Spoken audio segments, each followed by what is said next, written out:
Welcome back. M Q M نے حکومت کو 3 دن دیے تھے پیٹرولیم مصنوعات کی قیمتوں میں اضافہ واپس لیا جائے۔ 3 دن آج ختم ہو رہے ہیں اور اس وقت ایم کیو ایم اور حکومتی ٹیم کے درمیان نازک مذاکرات ہو رہے ہیں جو آج تقریباً سارا دن جاری رہے، جس میں حکومت کی جانب سے وفاقی وزیر خزانہ ڈاکٹر حفیظ شیخ شامل رہے اور اب اس میں وفاقی وزیر داخلہ رحمان ملک بھی شامل ہو گئے ہیں۔ لیکن یہ متحدہ قومی موومنٹ اپنی اس بات پر قائم نظر آتی ہے کہ اگر پیٹرولیم مصنوعات کی قیمتوں میں اضافے کو کم نہ کیا گیا یا نہیں کیا گیا تو وہ راست قدم کا اعلان کرے گی، جیسا کہ اس نے اس سے پہلے کیا تھا۔ آج سارا دن ہونے والے مذاکرات کے حوالے سے ہمیں ذرائع نے بتایا ہے، ایم کیو ایم کے ذرائع کہتے ہیں کہ حکومت کی جانب سے انہیں بتایا گیا ہے کہ حکومت ان قیمتوں پر نظر ثانی کے لیے تیار ہے، نظر ثانی ہوگی، ایم کیو ایم کے ذرائع کہتے ہیں، اور اس کے لیے اب فارمولہ طے کیا جا رہا ہے، لیکن یہ نظر ثانی کس حد تک ہوگی، کب ہوگی، فی الحال اس کے بارے میں نہیں بتایا گیا ہے۔ جبکہ ایم کیو ایم کا کہنا یہ ہے کہ اگر نظر ثانی نہیں ہوتی، قیمتیں اپنی سطح پر برقرار رہتی ہیں تو ایم کیو ایم اپنا لاہے عمل ترتیب دے گی اور نئے لاہے عمل کا اعلان کرے گی، جیسا کہ اس نے اس وقت کیا تھا جب پاکستان میں پیٹرولیم مصنوعات کی قیمتوں میں اضافے کا اعلان 1 مارچ کو کیا گیا تھا۔ اس سے پہلے 31 دسمبر کو حکومت نے جب پیٹرولیم مصنوعات کی قیمتوں میں اضافے کا اعلان کیا تھا، متحدہ قومی موومنٹ نے احتجاجاً حکومتی نشستوں کو اور کابینہ کو چھوڑ دیا تھا۔ اس موجودہ پیٹرولیم مصنوعات کی قیمتوں میں اضافے پر ایم کیو ایم نے اپنے رد عمل کا اظہار کرتے ہوئے کہا تھا کے اوپر ایک بار اتنا بھاری بوجھ ڈالنا سراسر عوام کے ساتھ زیادتی ہے اور ایم کیو ایم اس کو یکسر مسترد کرتی ہے۔ اگر حکومت نے 3 روز کے اندر ان فیول پرائسز کو واپس نہیں لیا تو ایم کیو ایم اس بات پر مجبور ہوگی کہ آئندہ آنے والے دنوں کے لیے وہ اپنے لائحہ عمل کو ازسر نو ترتیب دے۔ اس سے پہلے جب پیٹرولیم مصنوعات کی قیمتوں میں اضافہ ہوا تھا، حکومت کی جانب سے سرتوڑ کوشش کی گئی تھی کہ حکومت اپنے اس فیصلے پر واپس لے، جس کے بعد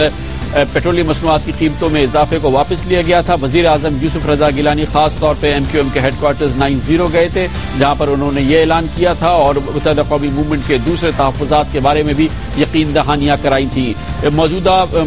حالات میں، موجودہ معاملے میں اطلاعات کے مطابق کل صدر آصف علی زرداری نے متحدہ قومی موومنٹ کے قائد جناب الطاف حسین کو خصوصی طور پر ٹیلی فون کیا اور اس بات کی یقین دہانی کرائی کہ حکومت ایک بار پھر ایم کیو ایم کے مطالبے پر پیٹرولیم مصنوعات کی قیمتوں پر نظر ثانی کرنے کے لیے تیار ہے۔ اور آج ایم کیو ایم کے ذرائع کہتے ہیں کہ اس وقت حکومت سے جو بات چیت ہو رہی ہے اس کا لب لباب یہی ہے کہ حکومت مان گئی ہے کہ وہ پیٹرولیم مصنوعات کی قیمتوں میں ایک بار پھر نظر ثانی کرے گی یا ان کو واپس لے گی۔ اگر یہ قیمتیں واپس لی جاتی ہیں یا ان پہ باقاعدہ نظر ثانی کی جا سکتی ہے، ایم کیو ایم کے لیے یہ ایک سیاسی چھکے سے کم نہیں ہوگا، کیونکہ دوسری بار متحدہ قومی موومنٹ نظر آئے گی کہ وہ حکومت کو مجبور کرے وہ عوام دشمن فیصلہ جس میں پیٹرولیم مصنوعات کی قیمتوں میں اضافے کا اعلان کیا گیا تھا وہ واپس لیا جاتا ہے۔ لیکن اس سلسلے میں کیا ہوگا یا آئندہ 24 گھنٹے میں اس کی صورتحال واضح ہوگی۔ فی الحال حکومت اور ایم کیو ایم کے درمیان مذاکرات ہو رہے ہیں اور یہ نازک مذاکرات سندھ کے گورنر ڈاکٹر عشرت العباد کی سربراہی میں ہو رہے ہیں اور یہ کراچی کے گورنر ہاؤس میں مذاکرات جاری ہیں۔ ریمنڈ ڈیوس کیس کے پس منظر میں عمومی تاثر یہی ہے کہ پاکستان اور امریکہ ایک دوسرے سے دور ہوئے ہیں، لیکن یہ تاثر اب آہستہ آہستہ زائل ہو رہا ہے۔ ریمنڈ ڈیوس کے معاملے پر حکومت کا اصولی موقف برقرار ہے۔ ریمنڈ ڈیوس کو فی الحال فوری طور پہ چھوڑے جانے کے کوئی آثار نظر نہیں آتے، عدالتیں اپنا کام کر رہی ہیں، لیکن اسی دوران امریکہ اور پاکستان کی فوجی قائدین ایک بار پھر ملے ہیں۔ اب پچھلے 15 دن کے دوران یہ ہونے والی دوسری ملاقات ہے۔ اس سے پہلے عمان میں جنرل اشفاق پرویز کیانی اور امریکی فوج کے سربراہ ایڈمرل مائک ملن اور امریکی دوسرے فوجی قائدین کی ملاقات ہوئی تھی۔ آج ایک اور ملاقات ہوئی ہے اور آج کی ملاقات گو کہ سہ فریقی مذاکرات ہے اور اسے معمول کی ایک ملاقات کہا جا رہا ہے، لیکن بہت اہم ہے کہ اس میں جنرل اشفاق پرویز کیانی اس کے لیے آج کابل گئے۔ وہاں پر امریکی فوج کے افغانستان میں کمانڈر جنرل ڈیوڈ پٹریس اور افغانستان فوج کے کمانڈر جنرل شیر محمد کریمی اس مذاکرات میں موجود تھے۔ جنرل ڈیوڈ پٹریس کے ساتھ جنرل اشفاق پرویز کیانی کی تفصیلی ملاقات بھی ہوئی اور اس کے بعد جو اعلامیہ جاری کیا گیا ہے وہ بہت اہم ہے، جس میں کہا گیا ہے کہ سہ فریقی ان بات چیت میں تینوں فریقوں نے یعنی پاکستان، امریکہ اور افغانستان میں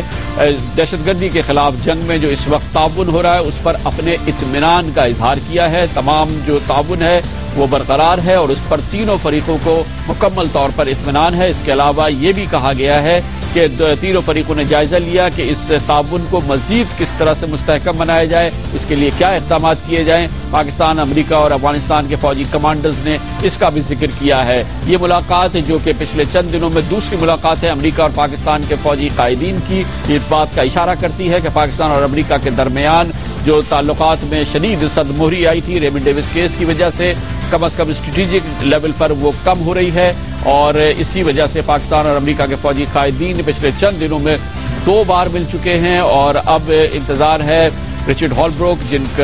جو کہ دنیا سے چلے گئے تھے، اب سے تھوڑے دن قبل ان کے جانشین مارک گروسمن پاکستان آ رہے ہیں، اور ان کی پاکستان کے سیاسی اور فوجی قائدین سے ملاقات ہوگی، اور جس کے بعد سیاسی مبصرین کا کہنا یہ ہے کہ ہم کہہ سکتے ہیں کہ پاکستان اور امریکہ کے تعلقات دوبارہ پٹری پہ واپس آ جائیں گے۔ کمرشل بریک، اور اس کے بعد ہم آپ کو بتائیں گے کہ کل کابینہ کے اجلاس میں اطلاعات کے مطابق وزیر اعظم یوسف رضا گیلانی نے شہباز بھٹی کے قتل کے بعد اپنی حکومت کی پرفارمنس کے حوالے سے اپنا استعفیٰ پیش کیا، لیکن کابینہ کے اراکین نے انہیں اس بات پہ منع کیا، وہ مان گئے۔ یہ سب کچھ تھا کیا، اس کا جائزہ لیں گے کمرشل بریک کے بعد۔